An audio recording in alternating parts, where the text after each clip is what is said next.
Hey there tech fans, Rick here again from the O-Ray team. In today's video, I'd like to help you better understand infrared blasters and how incredibly important this piece of technology can be to most of the audio-video equipment you're using today. For example, if you're trying to extend HDMI media content between one location and a second location a great distance away, a set of infrared blasters or infrared extenders can help you relay the remote control signals from that secondary location all the way back to the primary location where they're rebroadcast so you can effectively remotely control the content you're watching. Another place they come in handy is if you have a piece of audio-video gear that you'd like to locate inside of a cabinet behind a closed door or maybe in a wiring closet that's out of sight. You can use a set of infrared extenders to continue to control that equipment even though you can't see it. So I'd like to start off by explaining the technology itself and the science behind it a little bit so you understand how to use these and where you'd use these. Then I'll actually take a closer look at this set of infrared extenders because it's also important to note that there is a personality to these modules. There's a transmitter module and a receiver module, and it's really important that you plug them in the right spots on your equipment and the right end when you're doing the HDMI extension. So I'll explain that a little bit. And then I'll come back and actually do a demonstration here to show you how to use these if you're extending HDMI media content between two locations and really how effective they can be.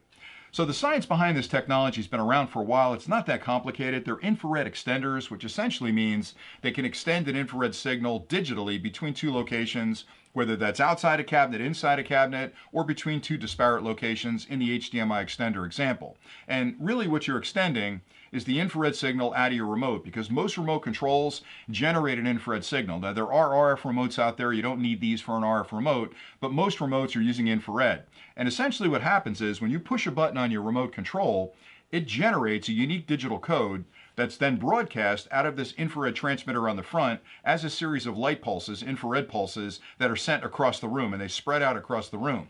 And if you have a piece of equipment, this has an infrared receiver on it, so when I push a button, I'm generating that digital code across the space. This sees that code, it picks up the code, it interprets the code, and it does what you're telling it to do by pushing that button. And that works normally most of the time. So if you're set up in your living room and you've got a piece of equipment across the room, the infrared signal will transfer across a great distance really, really well. So in most cases, you're going to be just fine. Where that gets tricky though, is if I've got my remote location where I'm enjoying my content here, a couple hundred feet away, and my primary site here is where the media equipment is located, there's no way from that upstairs bedroom I can point this at the den and actually control the content. So in the case of extending the HDMI media content, you need some way to pick up the infrared remote control signals at that second location, turn those into a digital signal, send that back to the primary location over whatever medium you're using, whether it's a LAN cable or wireless connection between those sites, send that back to the primary location, and most importantly, rebroadcast it in its original form so the receiver on the piece of equipment you're trying to control can pick it up. So there's a lot going on there. It's a little bit complicated, and these solve that problem. Because essentially in that HDMI extension scenario, you've got a receiver here, which is the larger head, plugs in at the remote location, and you've got a smaller head here, which plugs in at the primary location. This one picks up the remote control signals from the remote, transfers it across your medium, and then it's rebroadcast down here, which rebroadcasts it, and it's picked up by that piece of equipment at the remote location. So in a lot of ways, it's a simple procedure, but it's complicated. And with the O-Ray equipment, we include infrared blasters in most of the kits. It solves all those problems for you because if you didn't have this and you were setting up an infrared, an HDMI extension kit, you would have zero control over the content from that remote location. So essentially, you would start the media content here, run up to the upstairs bedroom, and have to watch it start to finish. You'd have no way to pause it, fast forward, rewind, any control whatsoever over the media equipment. The minute you add a set of infrared blasters, complete control. It's like you're sitting in front of whatever equipment you're watching. So they really help a lot. The second scenario is really important as well because a lot of times you'll have a DVD player, VCR, some type of digital audio video gear that you'll want to put inside a cabinet. And most cabinets nowadays have nice doors that close up so you're not looking at all the digital blinking lights, and I know it just makes it a little bit more attractive, or they've got glass doors you close and you can still see the blinking lights.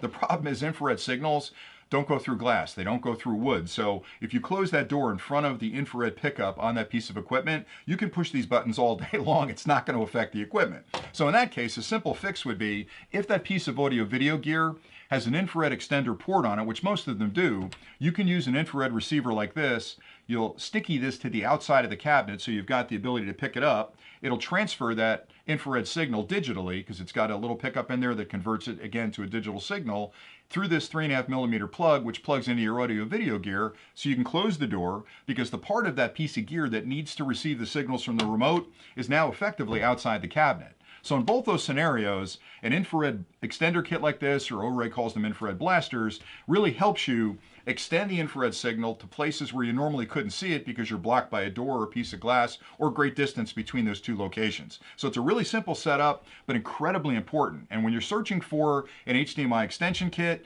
you absolutely want to make sure that it includes a set of infrared extenders, because if it doesn't, you're going to be in a whole lot of trouble trying to control that content. Now, if you stay tuned next, what I'll do is take a closer look at both of these. They're pretty simple devices, but it's important to understand the difference between them. And then, like I'd mentioned, I'll come back and I'll do a demonstration here with an HDMI extension setup to show you how you can effectively control the content from that second location on the media gear that's located at the primary location.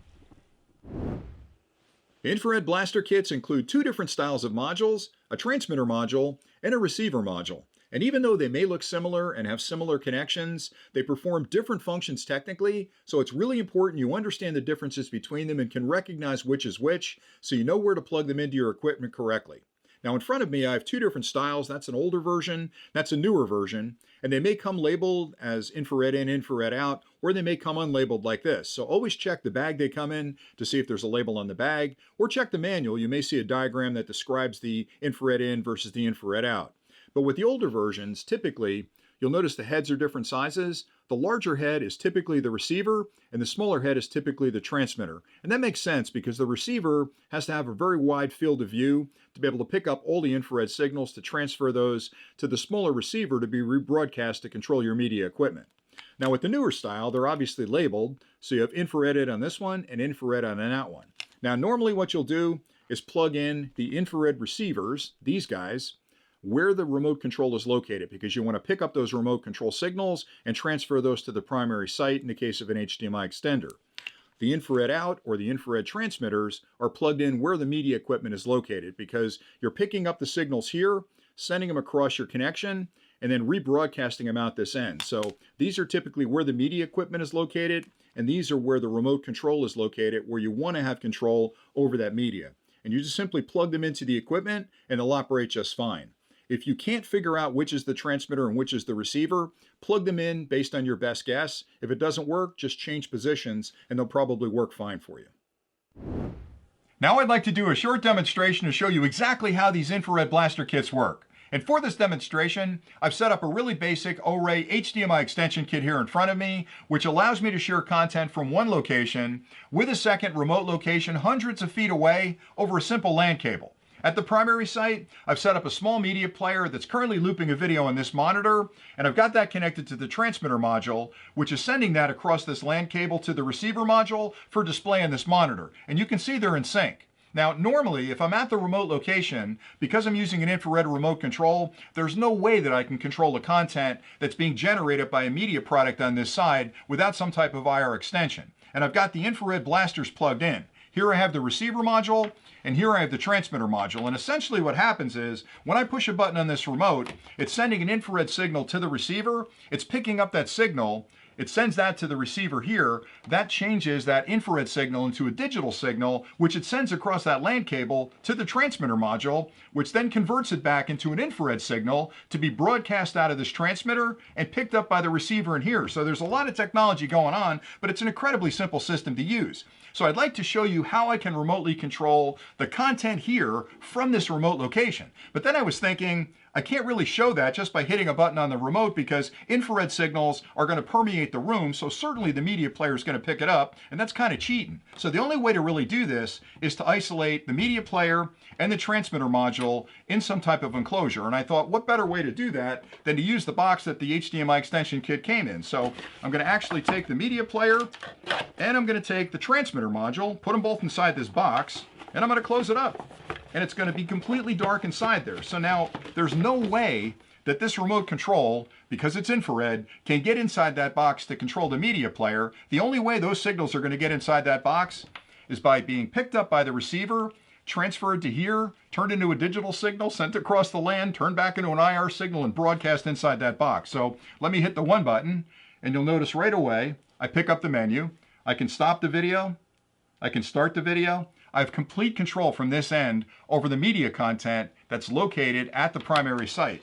And that's amazing because normally if you don't have an infrared blaster kit, you basically have to start the video and then run to the secondary location to watch it, but you have no control over that video. By having infrared blasters, I can relay the signals from here all the way back to the primary site to control that content.